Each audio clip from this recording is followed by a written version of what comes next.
Hello, Potato. This week we're going to combine two of the subjects that I probably do the most on this channel, at least two of the non-edible subjects that I do the most. And that, of course, is Lego and Disney. Yeah, you may be able to tell on the camera's kind of small, but yeah, that is a Disney character there.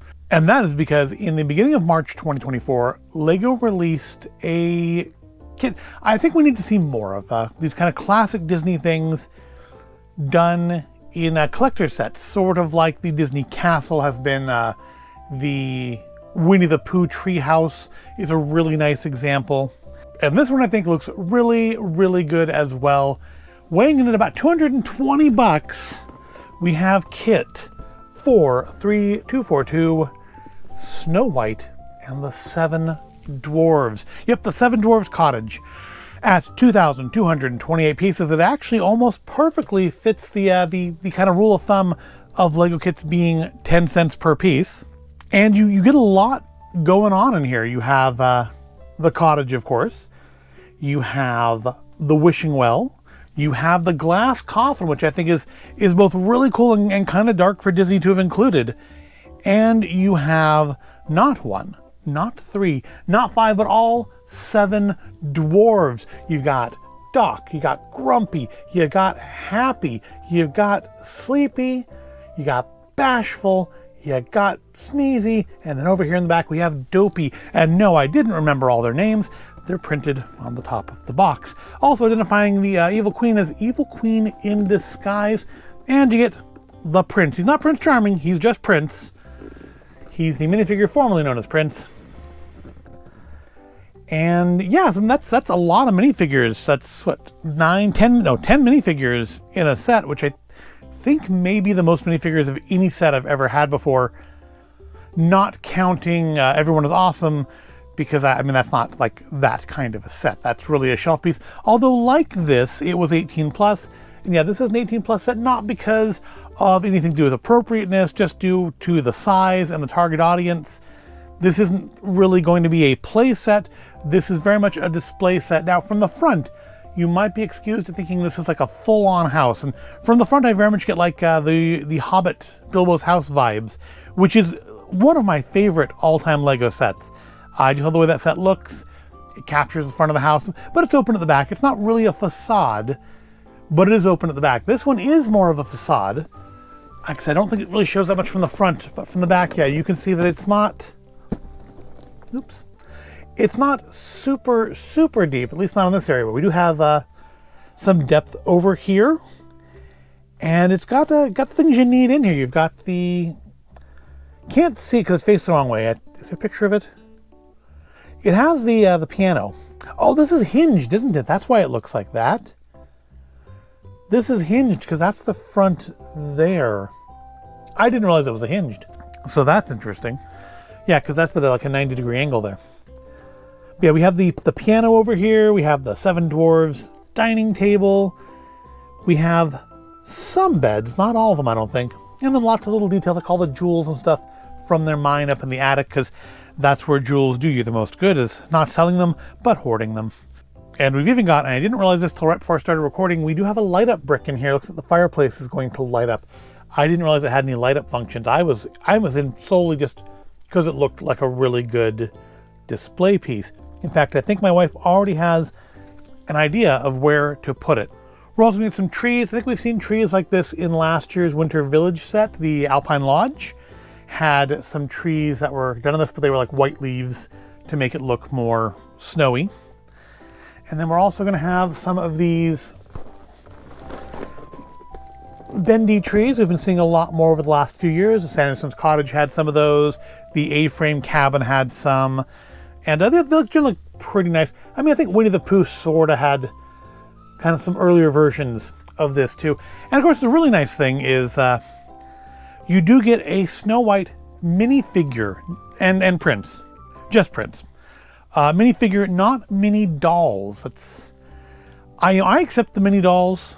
They're popular. The Friends series do well. The Disney Princess stuff does well. But you know, some of us do want minifigures, and it would be nice if we could have a ability to get them other than in $200 sets or in minifigure collections, which brings me to the idea that this does actually come, back to the minifigures anyways, comes with like pretty much everybody, every major character in the movie, except the evil queen, Queen Grimhilda. That's not written on the box. I'm going by memory on that one. I think it's Grimhilda's her actual name. We don't get a normal version of her. We just get her at the end of the film. Luckily, if you got last year's Disney 100 minifigures, you've already got her and Magic Mirror over there. So we do have her. She's taken care of. We actually have two of her. I think my wife has a version of her in the Disney Castle as well.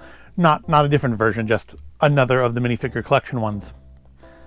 So we do have like all the major characters. I do think though, he should probably have a horse. I feel like he should have, I know it's not Sleeping Beauty, and I still would absolutely like day one buy a Maleficent Dragon set that came with the prince, the different prince on the horseback, like the one they have in giant form outside the Lego store at Downtown Disney. I would buy that set if you got me a nice articulated Maleficent Dragon versus Prince on his horseback. But I mean, there's been rumors that we're looking at one of those later this year, but I haven't seen anything like definitive.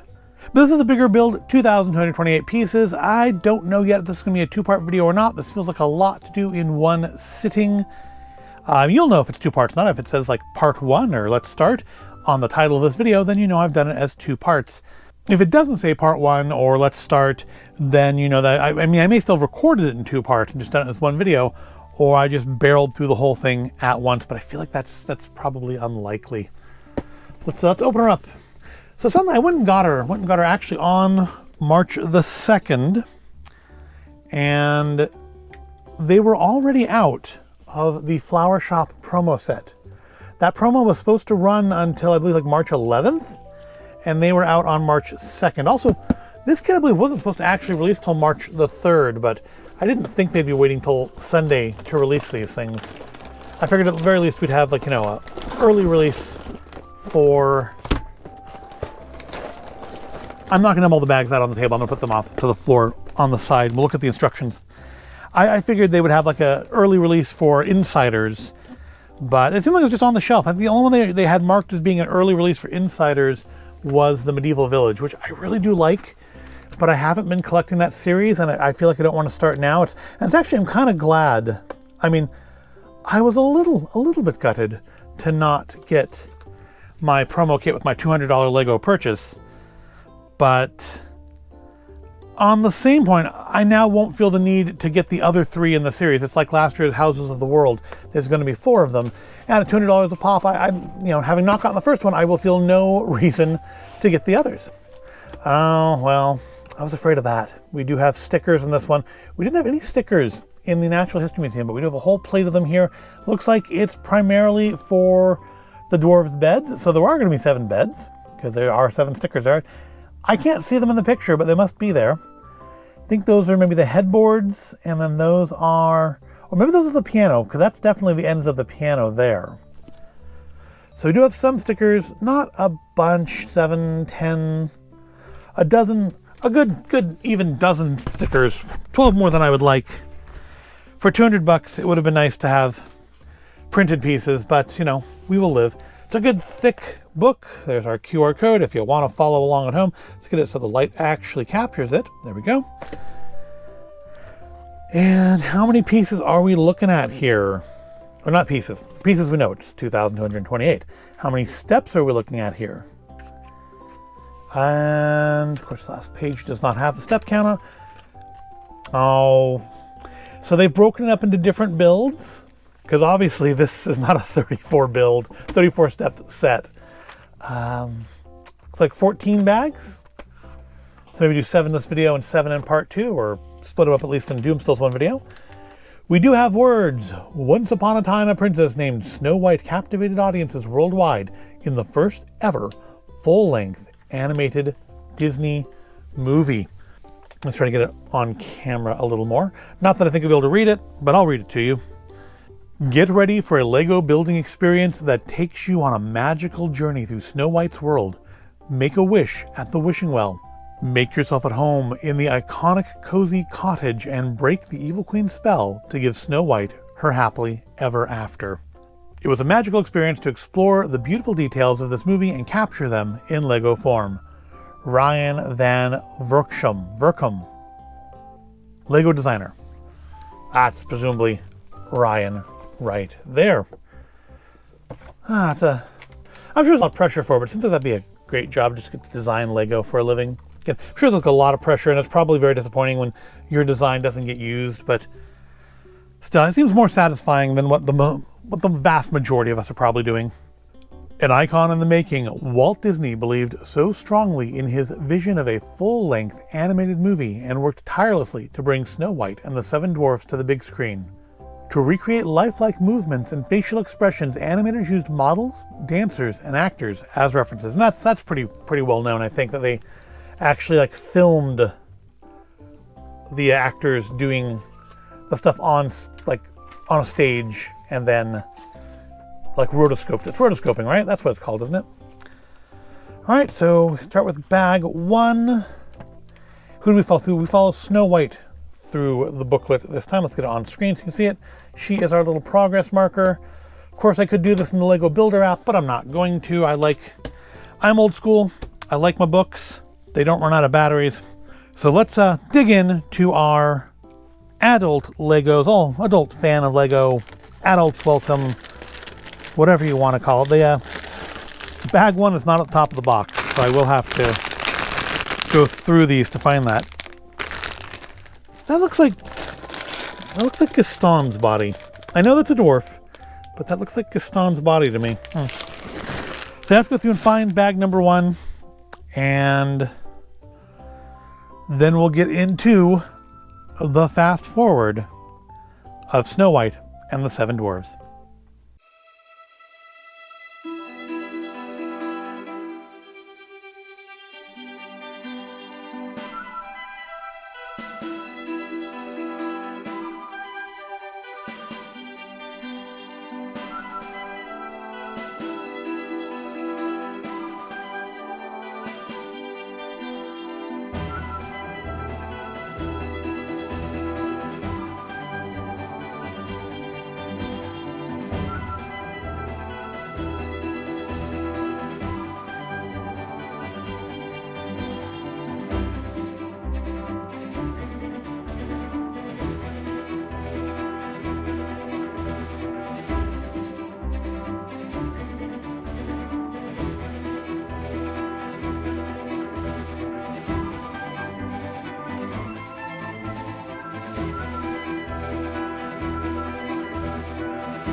Okay, so that seems like a good stopping point for this part. It doesn't show quite halfway through the instructions. However, we are halfway through the bags. We've done bags 1 through 7. There are 14 total, looks like. Unless I'm wrong again and there's more than that. Maybe it's like 15, I don't know. But we're about halfway. The first floor of the cottage is about done. And we do have the wishing well done. And we do have a whole bunch, oops, he fell over. Whole bunch of minifigures to check out here. We do have, of course, the prince. We have Snow White. And then we have Doc, Grumpy, Happy, and Bashful. You can tell because he's got little red cheeks because he's so embarrassed. And oh, there you go. That's better. And yeah, even though I'm skipping ahead a little bit, we aren't supposed to actually join these together yet. I figured since we're stopping here, it'd be a good idea to join them in the place. So I think I may have lost one of the cups here. The instructions showed there being 6 on the table and 1 in Grumpy's hand. And I don't have the one for Grumpy's hand anymore. I think I heard something fall while I was building, and I think it may have been that other cup, but it'll turn up eventually, or I'll just get another one somewhere. So yeah, 4 dwarves in, we do now see that they do have, unfortunately, the no good, very bad, should not be made, unbendable children's legs. It's unfortunate, but again, it's not really a play set, it's a display set. I mean, we're going to put them in places somehow and probably leave them there for just about ever. Maybe take it down to dust it once every decade or so. And some of you to stand. Yeah, put you up here. It's going to be a floor eventually. But as one might expect for a display kit of this type, there are a lot of fiddly bits, lots of leaves, lots of little 1x1 studs and flowers and plates and a surprising mix of what is stickers and what isn't. Like the Grumpy, was it a pancake? I've lost it. Oh, I think it's under here and you can't see it anymore. But yeah, now that says Grumpy on it, it is, it's printed, but like the ends of the piano, they're not printed. Or the front of the piano, which of course putting decals on curved surfaces is always a fun exercise. I do quite like the wishing well. I think that came out very nicely. Sleeping Beauty, actually not Sleeping Beauty, Snow White. I keep forgetting because, she does have her little dead face there. So when we put her in her glass coffin, which I think is like the last thing we build, she can be close. Although I'm interested to see how she's going to fit in there with, she has the dress legs, meaning unless there's an indent in the coffin, there's no place for her to sit down or lay down properly. In many ways, she is actually the same as our dwarves in that she also does not have posable legs because of her dress. Lots of buckets. There are 2 buckets and a cauldron that have these little hinge handles on them, which are always, they look good, but they're always a little difficult to put together. We do have a little cuckoo clock by the door which does swing, which I think we saw that in the Sanderson cottage last year. The door is a very nice bit of work. I mean, Lego does make, or at least has made, round doors in the past, but this one, they've chosen to have you build it. I don't think I've ever seen these particular pieces before. Those are kind of cool. Of course, lots of stuff being held in by the little claws, so brittle brick could be an issue for this down the road. Hopefully not. But lots of details, lots of little animals. We have, 2 birds, 2 squirrels, and a bunny so far, and we still have 7 bags to go through. But yeah, I'm pretty pleased with it. Oh, of course, under the piano here, you can't see it anymore, but you probably saw it when I was building it. There's a piece of cheese and a mouse hole under there. Can we? Yeah, we can't. You can sort of see the, here, let's get some more light onto it. You can sort of see the cheese right there behind the stool. But yeah, it's one of those another little hidden mouse Easter egg, like we have in the museum. Let's also do have the little kitchen over there, so you can sort of see Grumpy's, I don't know what that was, pancake plate, whatever it was. It's there. I like the way they have built the sink. That's actually built with a window. So there's a glass piece in there to show standing water. Of course, you will literally never see it again because it's under a number of obstructions. But you know it's there. The detail was paid attention to. It's pretty cool. At least I think it is. But yeah, that's our halfway point. We will do a part 2 on this, I believe, or at least a second half to it, where I will finish the rest of it. And that'll be posted probably right around the time this video ends, if you watched it the moment it came out, which of course you didn't. You're watching this, if you're watching this at all. I suppose if you're hearing me say this, you must be watching this. You're probably watching this way in the future. Hello, future people. But I'm going to take a break now. It's a lot of building, and I want to go take a sit down. But we will finish this for you shortly, moments away. We will have part 2, where we finish building Snow White and the Seven Dwarfs cottage. But I hope you found part 1 to be at all interesting or entertaining. What do you think so far? Do you think it looks nice? I think it looks nice. But let me know in the comments, and I will see you in the next video, part 2.